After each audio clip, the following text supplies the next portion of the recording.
Good morning, everybody. Welcome back to Daily Lectures by New Age Cosmetic White EdTech Healthcare Consultancy. We're in continuation with the subject of transgenic animals. We'll be dealing with the subtopic of transgenic livestock.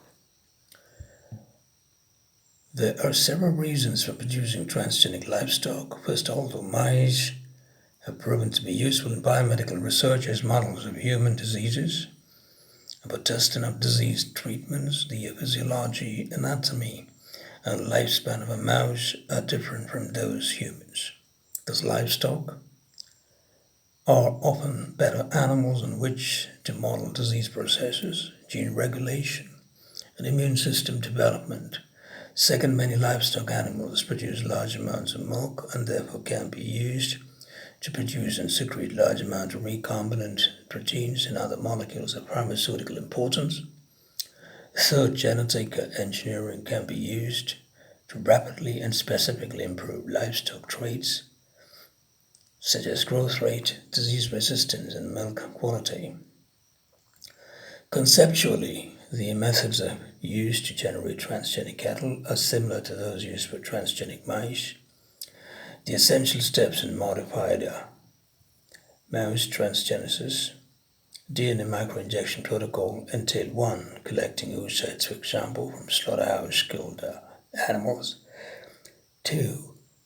In vitro maturation of oocytes. 3. In vitro fertilization with bull semen. 4. Centrifugation of the fertilized eggs to concentrate the yolk, which in normal eggs prevents the male pronuclei from being readily seen under a dissecting microscope. Production of pharmaceuticals. Just before that, let's just read conceptually the methods used to generate transgenic cattle are similar to those used to transgenic mice. The essential steps in modified mouse transgenesis. Diabolical. Microinjection protocol entail 1. Collecting oocytes, for example, from slaughterhouse-killed animals. 2. In vitro maturation of oocytes. 3. In vitro fertilization with bull semen. 4. Centrifugation of the fertilized eggs to concentrate the yolk, which in normal eggs prevents the male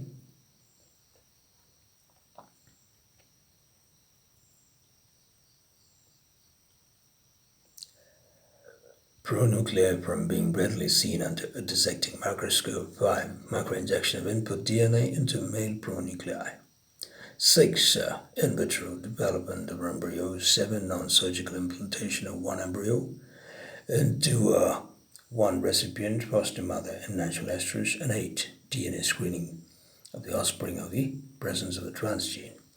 On the non-surgical procedure, put to the test for cattle 2 transgenic calves obtained from an initial pool of 2,470 oocytes.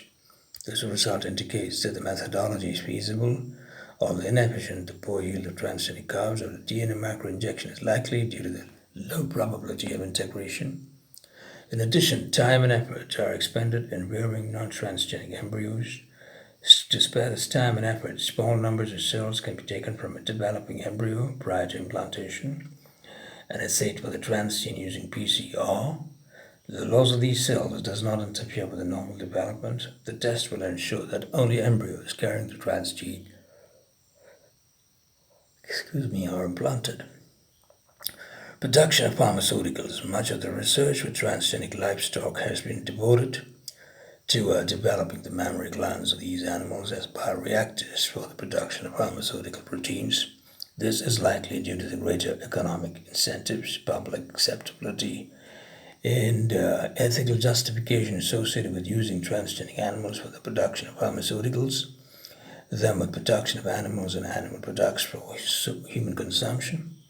Recombinant proteins have been produced in the milk of a variety of transgenic mammals. Transgenic mice are initially used to test whether a specified protein can be secreted into milk.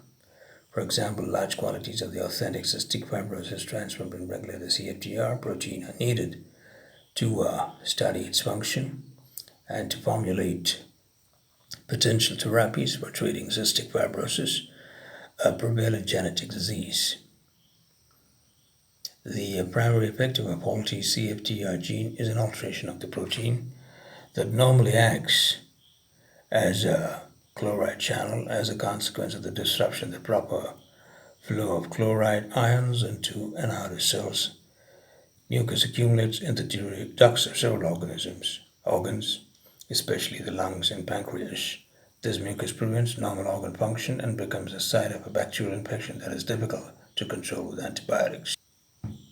The yields of CFTR with conventional in vitro expression systems have been low, possibly because of the biological consequence of the accumulation of CFTR in the cell membranes of transfected cells.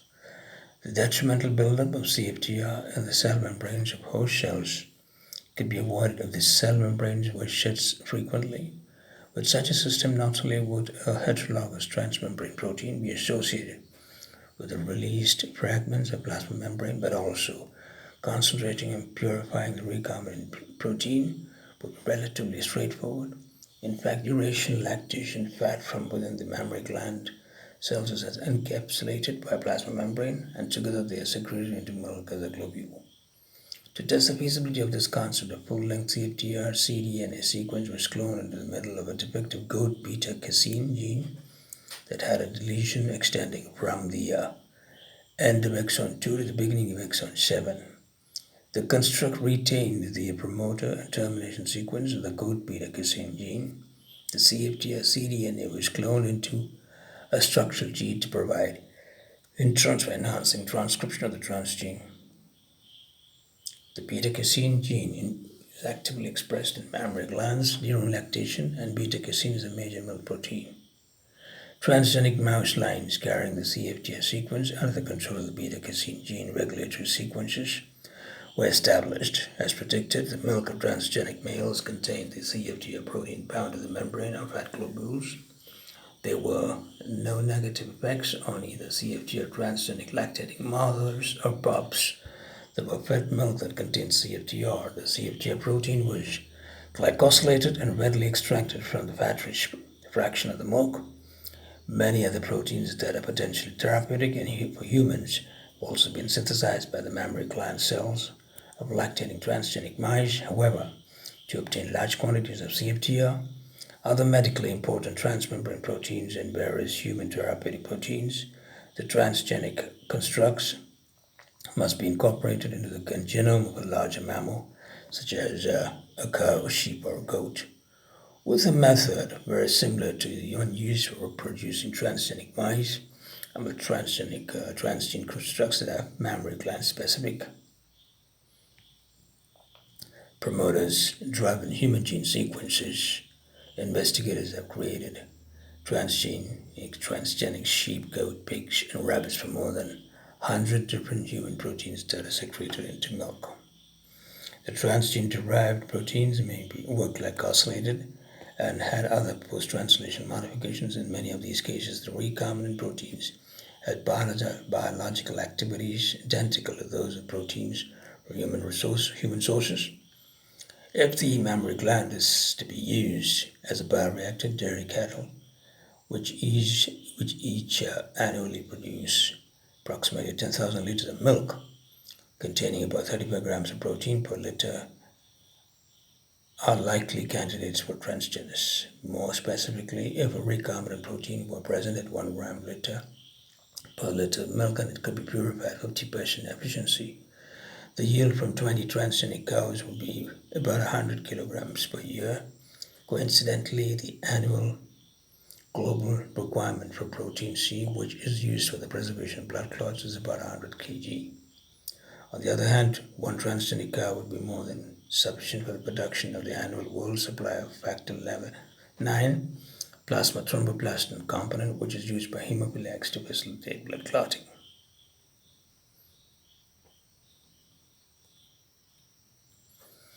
Although the quality of milk produced by the sheep or a goat is smaller than that produced by a cow, lactation in sheep and goat yields hundreds of liters of milk per year. Goats can also be raised to produce milk more rapidly than cows. Recently, the U.S. Food and Drug Administration approved the human protein antithrombin produced in goat's milk for use in individuals with hereditary deficiency in the production of this protein and who are undergoing surgery or given birth. Antithrombin is a protease inhibitor that acts as a clotting factor by inhibiting the activity of thrombin and other coagulation proteases and thereby prevents the excessive formation of blood clots and promotes the clearing of clotting factors. It is also it also has anti-inflammatory activity. Approximately 1 in 5,000 people is unable to produce these protein naturally, which puts them at risk for heart attacks and strokes, while antithrombin can be extracted from the plasma donated blood. The supply is not sufficient to meet the needs of patients. Blood extraction is less efficient and more costly and has a higher risk of contamination with human pathogens than milk extraction. The milk of transgenic goats is a significant source of human antithrombin with a yield of 2 to 10 grams per liter of milk. In cell culture, yields in the order of 0.2 to 1 gram per liter of culture medium have been attained. It has been estimated that 75 transgenic goats are required to meet the annual worldwide demand for antithrombin. It is likely that several other human therapeutic proteins produced in transgenic goats will be available soon, including other blood proteinase inhibitors, such as antitrypsin, human clotting factors, such as factor IX, for the treatment of hemophilia and monoclonal antibodies. Production of donor organs. Animals are potential sources of organs for transplantation into humans. Human-to-human organ transplants, allotransplantation or allografts of hearts, livers, and kidneys are 75 to 95% effective for the first year, and on average, transplant patients survive for 10 to 15 years. However, throughout the world, the demand for donated organs far exceeds the available supply. In the United States, for example, more than 80,000 kidney transplants were required in 2008, but only 15,000 were performed. With this in mind, animal-to-human transplants, xenotransplantations, or xenografts have been proposed as a way to alleviate disparity. In this context, swine have been considered the most likely source of organs for xenotransplantation because the organs are similar in size and physiologic functions to those of humans, and because they are raised for food, it might be socially acceptable to use them as organ donors. A major impediment to organ transplantation between species is hyperacute rejection of the animal organ. Hyperacute rejection entails the binding of pre-existing antibodies of the host organism to a carbohydrate epitope alpha GA1 on the surfaces of the cells of the grafted organ. The bound antibodies elicit an inflammatory response complement cascade that destroys the antibody-coated cells and leads to loss of the transplanted organ within hours. Under natural conditions, proteins on the surfaces of the cells lining the blood vessels protect the cells from the inflammatory response. These complement-inhibiting proteins are species-specific. Therefore, it is reasoned that if the donor animal carried one or more of the genes for a human complete inhibiting protein, a transplanted organ would be protected with the initial inflammatory response. Transgenic pigs with different human complement inhibitor genes have been produced. Hyperacute rejection did not occur after kidneys from transgenic pigs were transplanted into a primate host, and survival times of 20 to 90 days, depending on the host, the human complement inhibitor expressed.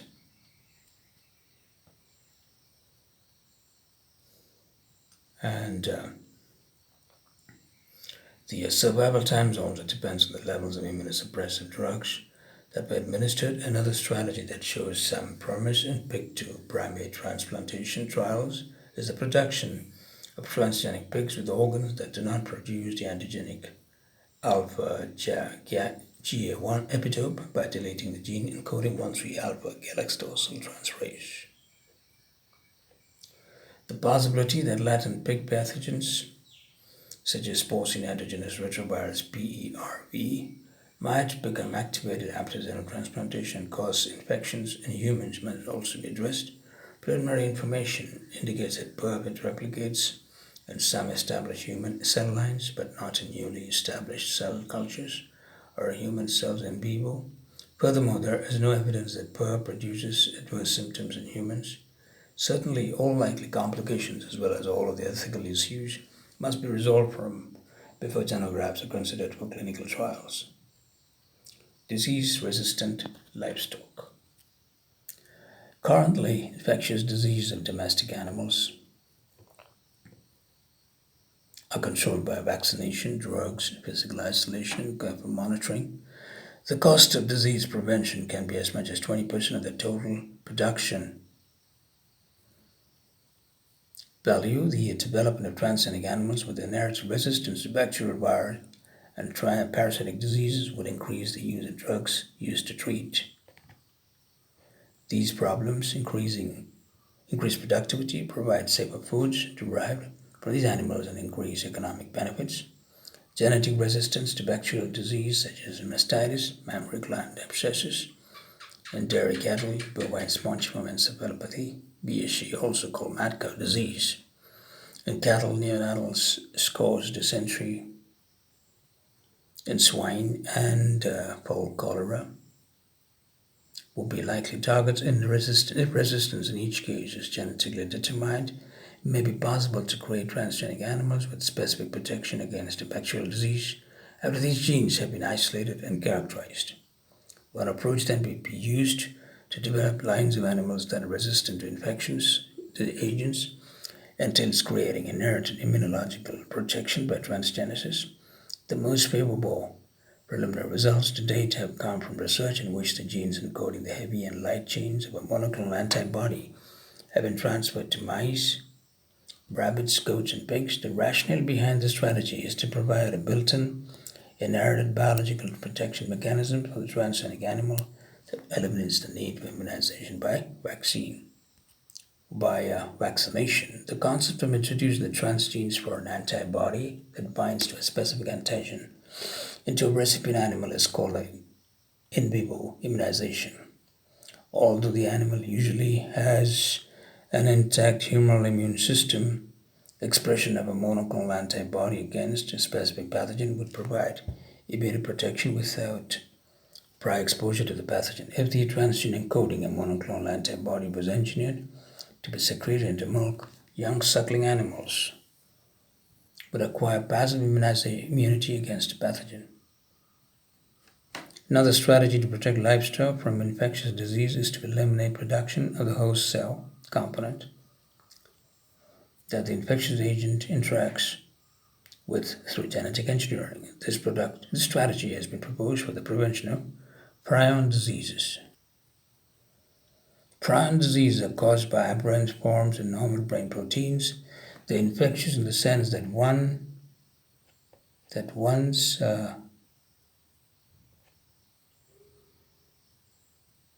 they are acquired by a cell, the aberrant proteins induce the normal version of the brain proteins to misfold.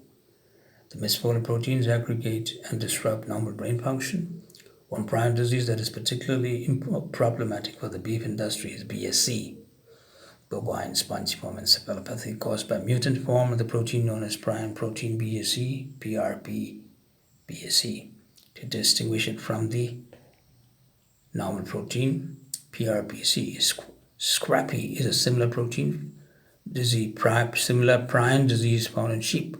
BSE, often referred to as mad cow disease for the neuropathological symptoms in cows, has caused huge economic losses for cattle and dairy farmers and is the motivation for contentious barriers for the trade livestock between countries. There is no known treatment for the disease, and therefore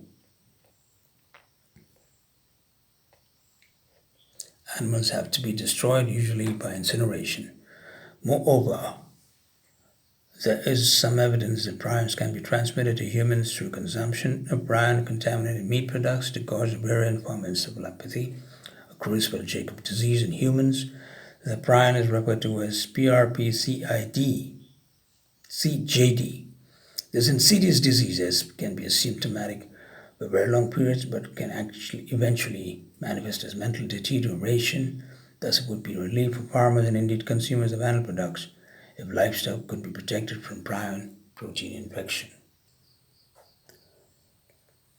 This insidious disease can be asymptomatic for very long periods but can eventually manifest as mental deterioration. Thus, it will be a relief for farmers and indeed consumers of animal products if livestock could be protected from prion protein infection. The potential of engineering resistance by abolishing production of the normal version of the protein PRPC was tested first in mice and then in cattle, in which both alleles of the gene encoding PRPC were disrupted by the insertion of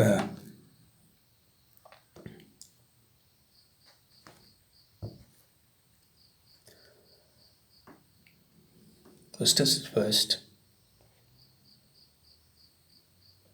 in mice and then in cattle, in which both alleles of the gene encoding PRPC were disrupted by the insertion of an antibiotic-resistant gene into the coding sequences. The genetically modified animals were assessed for a variety of morphological and physiological features, in particular for the presence of features that are used to diagnose spongiform encephalopathy, including mental status, sensory and motor functions, immune function, and brain tissue morphology. The brain tissue of infected animals becomes filled with holes that give the brain a characteristic sponge-like appearance. In all aspects, the transgenic cows were found to be normal and have remained normal for almost 2 years. Brain tissue homogenates were collected from wild-type and PRPC knockout cattle and incubated with brain homogenates, BSE-infected cattle carrying the abnormal version of the protein prion, the prion protein, PRP-BSE. Propagation of PRP-BSE could not be detected in the homogenates of PRPC knockout animals, while it was readily detected in the wild-type homogenates. These results indicate that loss of function of PRPC does not cause BSE and that the abnormal PRPC is required for propagation of the aberrant form of the prion protein, and suggests that the genetically engineered PRPC knockout cattle could be resistant to BSE infection. Tests are now underway to determine if the PRPC knockout cattle are resistant to challenge for the PRP-BSE in vivo. The bacterium Staphylococcus aureus is responsible for 25% of the cases of mammary gland infection, mastitis in cows. These infections are contagious and recur frequently following termination of antibiotic treatment and readily spread through an entire herd. Milk yields from infected cows are significantly lowered. Currently, outbreaks of mastitis caused by S. aureus cannot be effectively controlled with an annual cost of about $2 billion in the United States.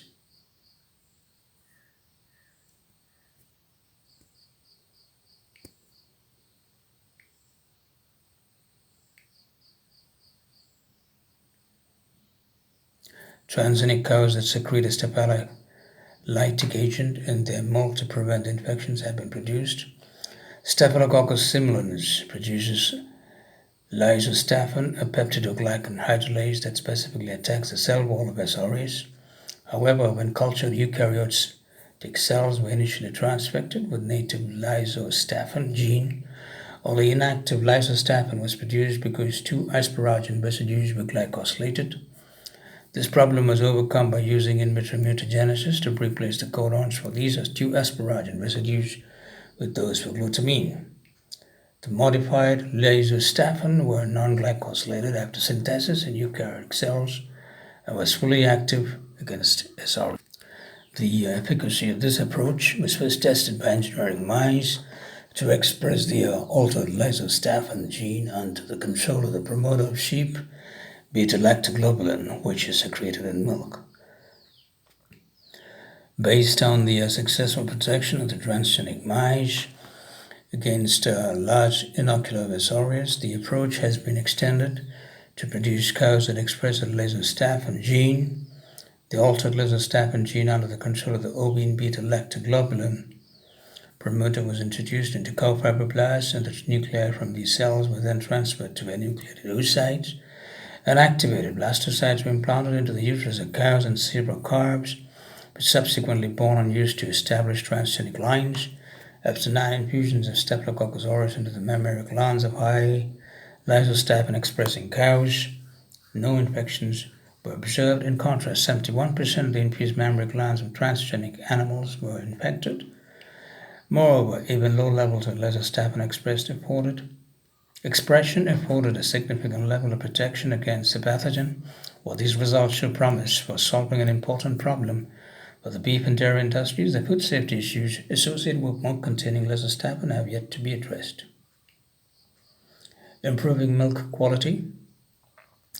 One of the goals of transgeners of dairy cattle is to improve the nutritional values of milk for humans and for suckling animals. The major nutrients of milk are proteins, fats, and the carbohydrate lactose. Overexpression of proteins involved in the production of milk nutrients, for example, can improve the growth, health, and survival of suckling animals.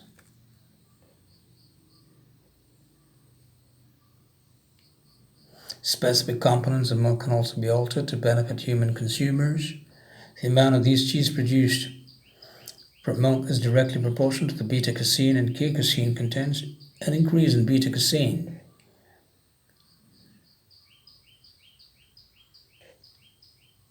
Content reduces the times required for protein coagulation and wire removal with the desired result of firm coatings. Increasing the production of these proteins in milk was achieved in cows engineered with additional copies of the beta-casein and casein genes. Other milk nutrients were largely unaffected by the presence of casein transgenes. The vitamin, mineral, amino acid, fatty acid, and antibody contents were similar to those in non-transgenic milk. The cheese manufactured from the transgenic milk had a higher concentration of some amino acids, which increased its nutritional value, and lower fat content.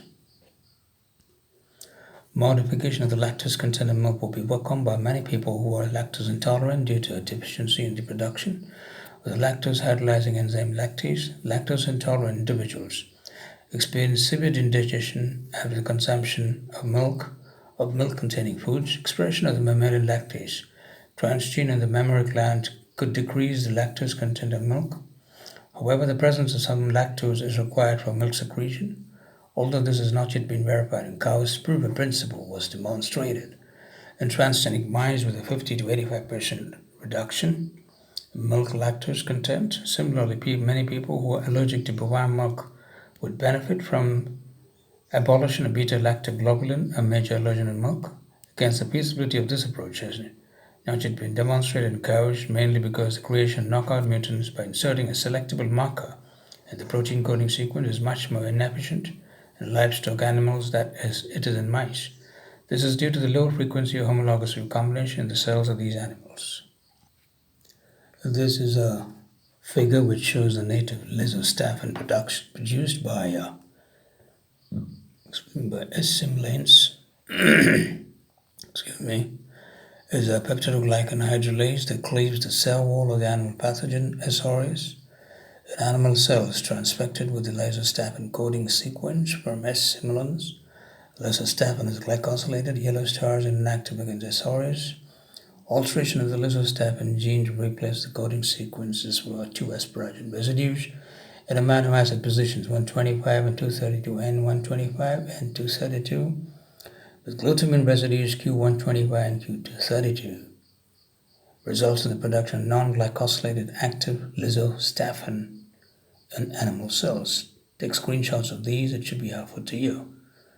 Active lysostaphin produced by assimilants, inactive glycosylated lysostaphin produced in eukaryotic cells, active mutant lysostaphin produced in eukaryotic cells. Right? This is the next diagrammatic representation of normal brain protein, PRPC found in the brains of wild-type cattle. Right?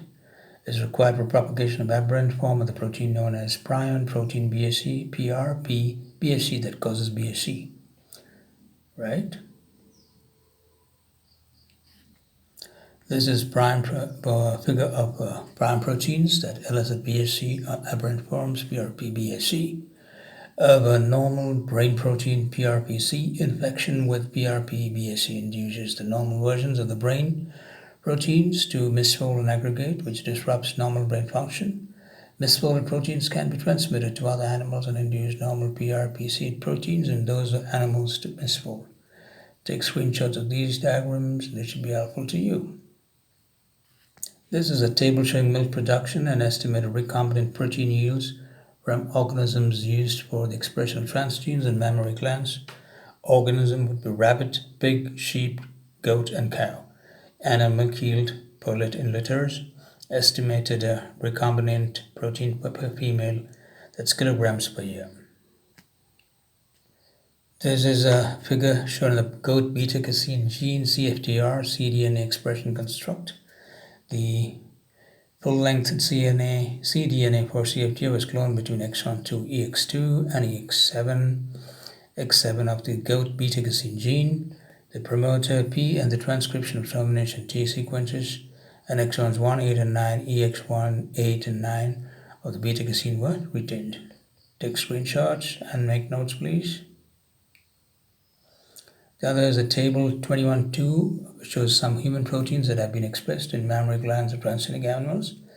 Antithrombin 2, alpha-trypsin, antitrypsin, calcitonin, erythropoietin, factor 9, 8, fibrinogen, glucagon-like peptide, alpha-glucosidase, granulocyte colony stimulating factor, growth hormone, hemoglobin, serum albumin, insulin-like growth factor 1, interleukin-2 alpha-lactalbumin, lactoferrin, lysozyme, monoclonal antibodies, nerve growth factor, protein C, superoxide dismutase, tissue plasminogen activator.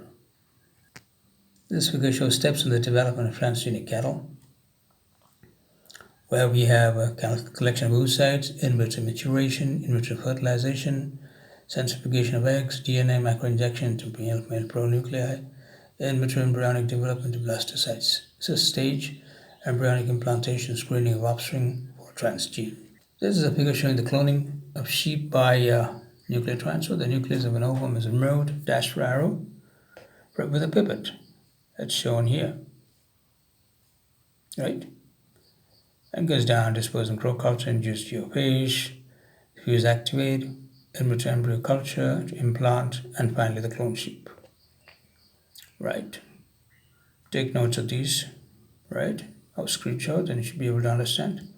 And so finally, we have 1 of 29 transferred early stage embryos produced a live lamp. So that's it out of that particular chapter, particular topic. So from now on, it will be this way. We'll deal with specific topics and the illustrations on that. And the review questions will come at the end of the chapter. So each one is separate lecture. So make notes, take screenshots, and do the best of research. Kindly do not reproduce on any commercial aspects or basis. Use it to the best of your studies and future career. Best wishes. Thank you.